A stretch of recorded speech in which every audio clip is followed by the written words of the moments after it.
Okay, hey guys, it's Mr. D here, and I wanted to touch base with you and talk to you a little bit about production possibility curves. So if you're watching this PowerPoint presentation, I'm going to point out some of the parts of the actual graph, the model, and some of the shapes and shifts that occur with production possibility curves. So the key points that we're going to touch on is what is it, how is a PPC used, what does it look like, meaning its different shapes, what points inside the frontier are, and what points outside the frontier are.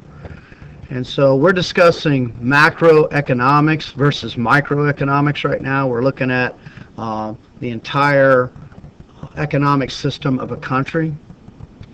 Macro meaning big and micro meaning small. So macroeconomics is the study of an economy as a whole. Nice bird sounds there. So we're looking at countries or nations. And microeconomics is individual people, households, companies, and then the big thing about economics in the United States is it also includes states. So even a state as large as Florida is considered microeconomics, even if a really small country would be considered macroeconomics. So when you're taking a look at this, if you want to go back, there's some examples and go through it real quick and find out and take a look and see if this would be considered macro or micro.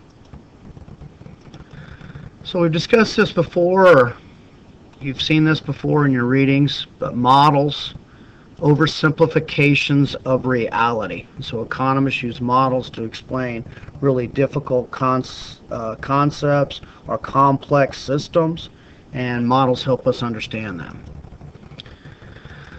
So of all of the models that economists use, probably one of the most commonly used, most popular model is a production possibility curve. So, what is a production possibility curve? Well, basically it's a graph, or specifically a line graph, and it shows the maximum combination that a country can produce of only two items, two outputs, two industries.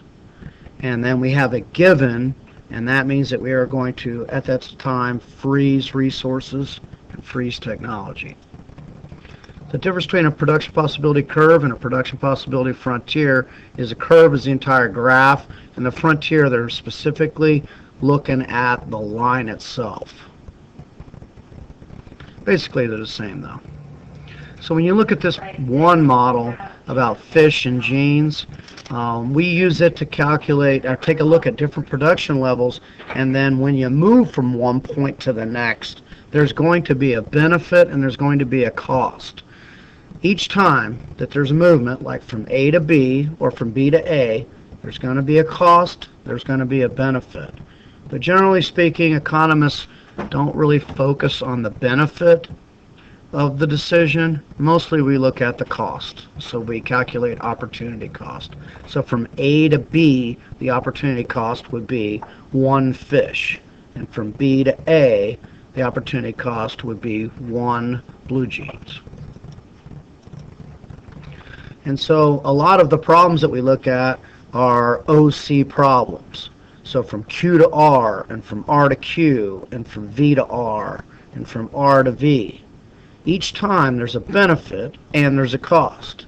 So from R to T, the loss is 2 food, and the gain is 3 computers, but usually you're not asked that. And the same thing with V to Q. From V to Q, you give up 5 computers. You do gain, but mostly we asked about the cost. And so this question comes up quite a bit, is why should we care about production possibility curves? It's a hypothetical representation, and what does it have to do with me or my life? And it has a pretty quick, direct impact on each and every one of us. When countries make production decisions, we notice it and feel it pretty quick. So if a country like our country decided to switch production from fish to textiles or clothing, you would notice that pretty quick at the store. So even if you're not a fish person and you don't eat fish, the trickle down effect, or the secondary effect of less fish in the market, would probably cause the price of chicken and beef and pork to go up as people started to substitute out. And so to answer this question, why should you care? It's because it does have a direct impact on all of our lives. So this question is pretty common, and in your reading you probably saw it, or in the YouTube videos, that every country must produce at least these two types of goods. And it's called the classic economic model. It's called guns and butter. Guns representing consumer goods, guns representing military goods, and butter representing consumer goods. So you have to have a military, and you also have to feed your people. Overall, though, there's 5 solid concepts that are illustrated in a PPC, and some of them we've already talked about, some of them are going to be new. Scarcity and choices. You can see that on this graph by you can't be in more than one point at a time because scarcity exists, and we must make choices on where to be, A, B, or C. Opportunity cost. As we move from A to B or B to C, there's always going to be a cost, and we measure that in opportunity cost. As we move from one point, there's always a trade-off. 4 is a new one, that's efficiency, and basically every point on the line represents efficiency. So if you're on the line, you're at maximum output, and any point on the line is efficient. So it's okay to be any point on the line. B isn't any better than A or C. They're all just fine. And then economic growth, and we show growth by just basically a shift. So shifts equal growth.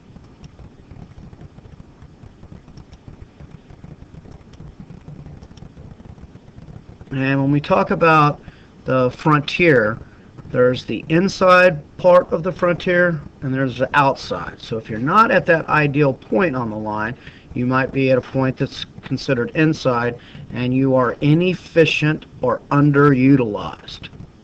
And if you're at a point outside, it is unattainable or impossible.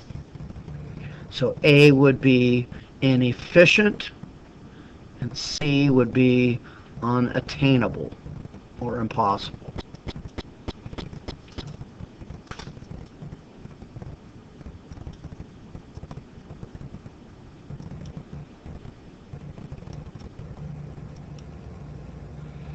Okay, so when you plot the points on the graph, it's better to label them all, each point, so that you can discuss the opportunity cost of each point. So there's one other thing you need to be aware of, and that is when you're at a point inside the frontier, like point U, even though we don't know exactly what the unemployment rate is or the underemployment rate is, if a country is at point U and you are underutilized, that country most certainly has some form of unemployment or underemployment. If you don't know what the difference is, make sure you look that up. And so they're inefficient, and then the arrows show them becoming efficient. Okay, so when you are at a point inside, like F, and you move to points like A, B, C, D, or E, specifically C, the opportunity cost of F to C is 0. So if you look at F to C, you gain automobiles and you gain chairs. It's not a loss at all. It's only gain. Going from inefficient to efficient is only a gain, only a benefit. And so we say that the opportunity cost is 0 from A to B. Okay, so the classic model is guns and butter, and it can be applied to World War II. It shows how before the war, during the Great Recession, we were at point F, and once after Pearl Harbor, we declared war. We jumped in, started entering into the war production, producing guns. We went from F to C. The opportunity cost was 0. And then all we had to do was shift from C up and along the curve towards war goods. But in Russia, they were already efficient because they were communists and they have no unemployment, and they were mostly spending their resources on producing enough food to keep everybody alive. When they shifted from D to C, it created a lot of hardships for the people. So it comes down to a question of, do you eat or do you go to war? And at a specific time, countries need to be in certain spots. And so certainly guns and butter is a macroeconomic concept. Okay, there's a couple of rules that we have with PPCs or assumptions. It's kind of like we take a snapshot picture of them, of the economy and production levels. And the two things that we hold constant are resources. And as you learned in the last module, resources are FOPs, or the factors of production: land, labor, capital. We freeze those, we hold them constant. And then the other thing is we don't allow for any changes in technology. Both of those things cause a lot of movement. And so what we do when we look at a PPC, we just kind of take a snapshot. So scarcity does limit a country or an economy to points. You can either be on the line or inside the line, not outside the line. So there's only two areas that you can be at because of scarcity. So there are times, and usually we use Bob's Mean Dog to illustrate this, where you can temporarily reach outside the PPF into the impossible zone, but usually that involves borrowing money or resources from another country. So let's talk just real quick about shapes and shifts. There's only two shapes. The one on the left is concaved or curved. The one on the right is straight or linear. And so when you get a chance, take a look at this in more detail. But each one of the shapes tell us about the commodities being produced. The one on the left, linear, we know that to produce the computers or the cars, they would use very, very similar resources. And the one on the right, being concaved, they would be dissimilar resources. So linear, we'd say they have perfectly adaptable. And so often in Florida, we use the example for brand B and brand A would be tangerines and oranges. Very similar resources, very similar land, same people, labor, same tools to produce both. But if it's curved or concave, bowed out, that means that they are very dissimilar. If it's bowed out, then we have something called the law of increasing opportunity cost that's in play. And it says as you switch production from one good to the next, it becomes more and more expensive. And the example in the book was watermelons and tennis shoes. And as you shift from one to the other, it becomes more and more costly. And that explains the concave shape.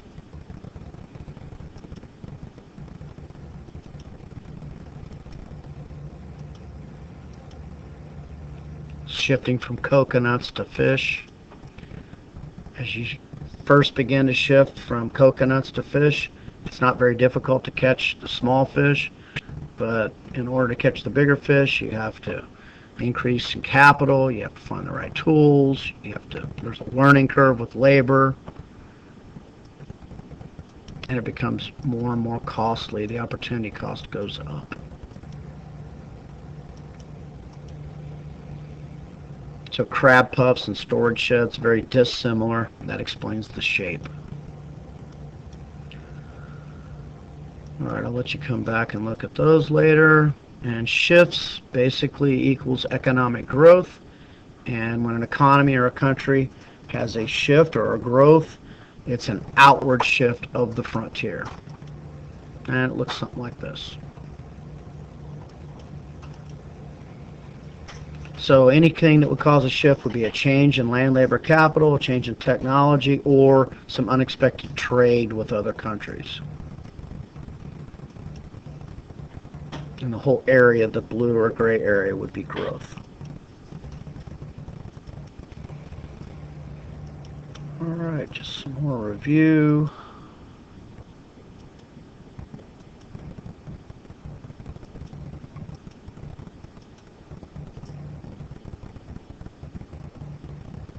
So yeah, it's kind of important to know that moving from inefficient point A to point B, which is on the PPF, which shows efficiency, is different than a whole uh, um, new PPC or new PPF, which is the red line. So you got to make sure that you know the difference. Take a minute and look that over. And there are negative shifts. I don't talk about those very much in class, but usually a negative shift is a result of some catastrophic event that nobody could foresee. Usually Mother Nature, big storm.